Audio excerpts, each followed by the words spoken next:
આપ જોઈ રહ્યા છો પંચાયત સમાચાર 24। વાત કરીએ આજના સમાચારની તો દાહોદ જિલ્લામાં ચાલતી બક્ષીપંચ છાત્રાલયોને લઈને એક ગંભીર અને ચિંતાજનક મુદ્દો ચર્ચાનો વિષય બન્યો છે। દાહોદ જિલ્લામાં આવેલી કેટલીક બક્ષીપંચ છાત્રાલયોમાં વિદ્યાર્થીઓને મળતી મૂળભૂત સુવિધાઓનો અભાવ હોવાની ચર્ચાઓ વાલી જગતમાં ઉઠી રહી છે।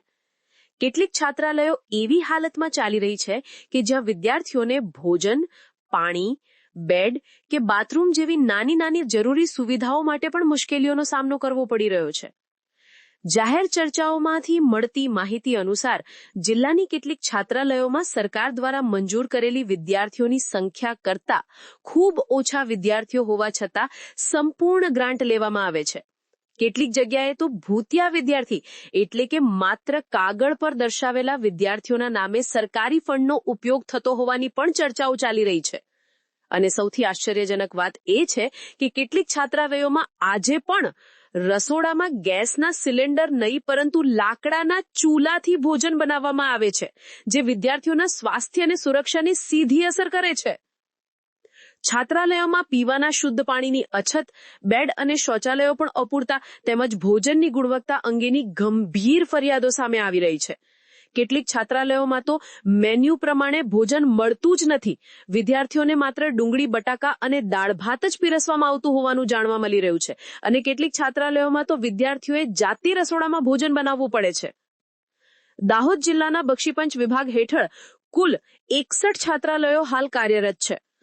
એમાંથી કેટલીક છાત્રાલયો તો સારી રીતે નિયમાનુસાર ચાલી રહી છે, પરંતુ કેટલીક છાત્રાલયોમાં નિવાસ કરતા વિદ્યાર્થીઓની પરિસ્થિતિ ચિંતાજનક બની ગઈ છે।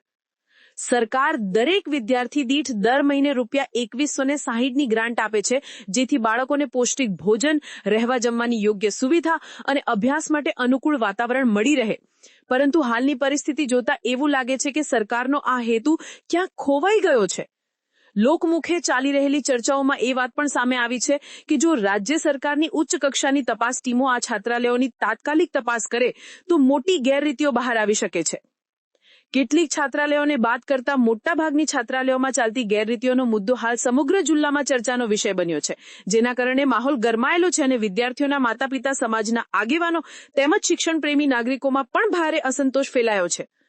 લોકમાંગ ઉઠી રહી છે કે રાજ્ય સરકાર તાત્કાલિક ટીમોની રચના કરે અને દાહોદ જિલ્લાની તમામ છાત્રાલયોની ભૌતિક સુવિધાઓ, ભોજનની ગુણવત્તા તથા વિદ્યાર્થીઓની સંખ્યા અંગે વિગતવાર તપાસણી હાથ ધરે તે જરૂરી બન્યું છે। રાજ્ય સરકારનો ઉદ્દેશ વિકસતી જાતિના વિદ્યાર્થીઓને શિક્ષણ માટે પ્રોત્સાહન આપવાનો છે, પરંતુ જો આ યોજના વિદ્યાર્થીઓ સુધી યોગ્ય રીતે ન પહોંચે તો સરકારના હેતુને નુકસાન પહોંચે છે। હવે લોકોની એક જ માંગ છે, છાત્રાલયોની હકીકત બહાર આવવી જોઈએ અને વિદ્યાર્થીઓને મળવી જોઈએ ન્યાય અને સુવિધા। હવે જોવાનું એ રહેશે કે રાજ્ય સરકાર આ ગંભીર મુદ્દાને કેટલી ગંભીરતાથી લે છે અને દાહોદ જિલ્લામાં ચાલી રહેલી બક્ષીપંચ છાત્રાલયોની વાસ્તવિક પરિસ્થિતિને સુધારવા માટે કેટલા ઝડપી પગલાં ભરે છે। હાલ માટે બસ આટલું જ। આ મુદ્દાની દરેક અપડેટ અમે આપ સુધી પહોંચાડતા રહીશું। જોડાયેલા રહો પંચાયત સમાચાર 24 સાથે। નમસ્કાર।